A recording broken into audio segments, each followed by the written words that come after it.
kita mau coba dari soal-soal yang disodorkan dari RKTV, kami coba buat konseptual framework-nya tentang filosofi kenapa jalan raya yang seperti apa, ya kami itu menangkapnya ada beberapa permasalahan seperti odol, overcapacity, sama kemacetan, yang itu coba kita harusnya bisa kita selesaikan, itu solusinya melalui angkutan kereta api, baik melalui sisi passenger transportnya maupun freight transportnya. Prinsipnya solusinya adalah angkutan umum, memang angkutan umum massal, bukan sekedar angkutan umum, tapi angkutan umum massal mestinya. Itulah solusi, gitu. Dan itu juga bisa kita lihat di negara maju seperti Jepang dan negara lain juga. Memang solusi dari permasalahan di jalan raya tadi ya angkutan umum massal, salah satunya kereta api ini. Nah, supportingnya gimana? Kami mengadakan 3 kekuatan ini dari sisi human, kemudian prasarana dalam pengelolaan kami, kebetulan kemudian sarana dibawa ke teman kami Pak Eko Purwanto, gitu. Kemudian human itu lebih banyak nanti di Direktorat Operasi yang tadinya kami ada di situ terus geser, gitu, untuk belajar. Ya. Kira-kira seperti ini konsep framework-nya tentang solusi transportasi di Indonesia melalui transportasi publik khususnya di PT Kereta Api. Lanjut, Neng. Nah, dasar hukum seperti apa? Tadi saya sebutkan bahwa kita sebenarnya sudah jelas sekali pengaturannya. Dari si dasar hukum kita ada Undang-Undang Nomor 23 Tahun 2007 tentang perkeretaapian, dan ada turunannya tentang peraturan pemerintah, peraturan menteri dan lain-lain yang mengatur sampai urusan perawatan pun sudah teratur semua di sini. Gitu. Kalau kita ambil definisinya tentang perkeretaapian ada segala sesuatu yang berkaitan dengan sarana. Di kami pegang itu prasarana, meskipun sebagian besar adalah BUMN milik Pak Jarod, tapi dan sedikit milik kami, tapi hari ini dalam konteks AIMO yang melihara kami. Dan fasilitas penunjang tentunya untuk penyelenggaraan angkutan kereta api yang disusun dalam satu sistem. Ini divisi railway kalau kita ambil dari aspek undang-undangnya. Kemudian bagaimana pembagian tugasnya? Ini kita jelas ada pembina. Kalau dari pembina itu ada fungsinya di pengaturan, pengendalian dan pengawasan, itu bisa pemerintah, bisa Pemprov, bisa Pemkot. Itu sudah diatur semua. Kemudian penyelenggaranya siapa? Bisa penyelenggara prasarana dan atau sarana. Itu juga bisa pemerintah, bisa badan usaha.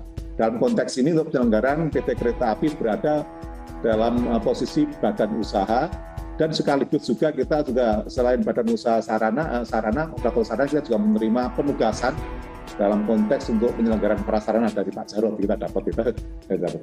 Kemudian pemilahannya di regulator tentu jelas itu membuat regulasinya, dan konteksnya ada di DJKA, di Kemenhub. DJKA ini dibentuk 2005 ya Pak Jarod, 2005. Kalau kereta api diambil dari nasionalisasi tahun 45, jadi memang tuan anaknya daripada bapaknya ya Pak Jarod ya. Tapi tuan anaknya gitu, tapi ya memang seperti itu. Lah operator siapa? Sebenarnya kalau kita ngambil dari rezim undang-undang ini, undang-undang kereta api, sebenarnya kita menganut sistem multi operator sarana. Jadi memang dari prasarana yang sama milik pemerintah bisa dipakai siapapun sebenarnya. Salah satunya adalah PT Kereta Api Group. Kami sebut grup karena di dalamnya kereta api tidak sendirian, tapi juga ada operator-operator lain seperti KCI, KA Bandara yang itu di dalam satu wadah di KI Group ini. Lanjut, Neng. Ya, ini menarik tentang hubungan kami dengan pemerintah. Ini menarik. Menarik. Sebenarnya kereta api ini, kita berangkat dari sini ya, dari sisi kanan ya. Sarana milik kita, kereta api genrenya adalah operator sarana. Kita yang beli dan memiliki sarana itu. Tentunya sesuai dengan ketentuan yang ada, maka kita harus mendapat sertifikasi dari DJKA, dari pemerintah. Dan itu kita lakukan. Kemudian tadi disampaikan oleh Pak Jarod tentang PSO, Public Service Obligation. Ini adalah dalam rangka pemerintah campur tangan di dalam pasar gitu ya, supaya harga tiket di mata masyarakat itu menjadi lebih rendah dengan diintervensi dalam tanda petik supaya bisa berjalan semuanya gitu. Seperti contoh kayak tiket KA komuter itu di Jabodetabek ini 100% adalah PSO.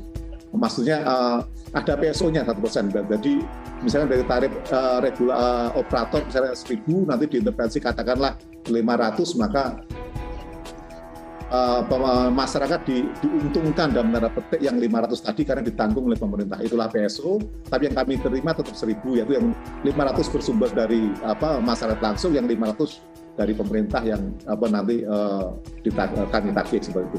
Kemudian KAI juga menjalankan menikmati rel atau prasarana yang milik pemerintah tadi, maka kami dikenain juga TAC, Track Access Charge. Ini hubungannya seperti itu. Ini sudah diatur di dalam permen, ada lengkap. Karena memang prasarana milik pemerintah, maka kami make, ya kami bayar. Seperti mungkin orang make tol.